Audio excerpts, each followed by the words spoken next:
بسم اللہ الرحمن الرحیم۔ السلام علیکم۔ ایک شخص نے کہا، میری بیوی میرے پاس سو رہی تھی۔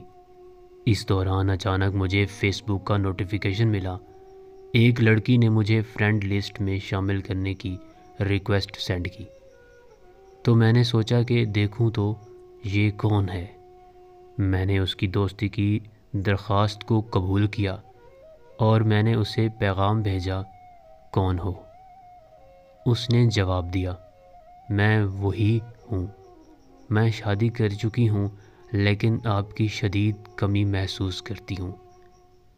یہ ماضی کی میری محبوبہ تھی، وہ ایک خوبصورت لڑکی تھی، لیکن میں نے اس چیٹ کو بند کر دیا کیونکہ میری بیوی سو رہی تھی اور میں اس کی نیند میں خلل نہیں ڈالنا چاہ رہا تھا۔ پھر میں نے بیوی کی طرف دیکھا، وہ گھر کے سارے کام کرنے کی وجہ سے تھک ہار گہری نیند سو رہی تھی۔ جیسے ہی میں نے اس کی طرف نگاہ ڈالی تو میں نے سوچنا شروع کیا کہ وہ کیسے خود کو اتنی محفوظ محسوس کرتی ہے کہ وہ ایک انجان گھر میں اتنی آرام سے سو سکتی ہے۔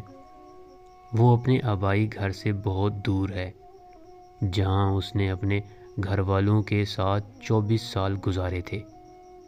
جب وہ ناراض یا غمزدہ ہوتی تھی تو وہاں اس کی والدہ اس کے لیے موجود تھیں تاکہ وہ اپنی والدہ کی گود میں رو سکے۔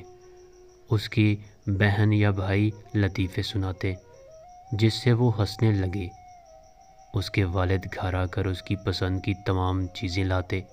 یہ سارے خیالات میرے ذہن میں آ گئے کہ کیسے اس خاتون نے میرے لیے اتنی قربانی دی ہے۔ لہٰذا میں نے فوراً فون اٹھایا اور بلاک کا آپشن دبا دیا۔ پھر میں نے اپنی بیوی کی طرف رخ کیا اور اس کے پاس سو گیا، کیونکہ میں ایک آدمی ہوں، ایک ایسا شخص جو اپنی بیوی کو دھوکہ نہیں دیتا ہے اور ایک کنبہ نہیں توڑتا ہے۔ میاں بیوی میں محبت تب کم یا ختم ہونے لگتی ہے جب کوئی تیسرا درمیان میں آ جاتا ہے۔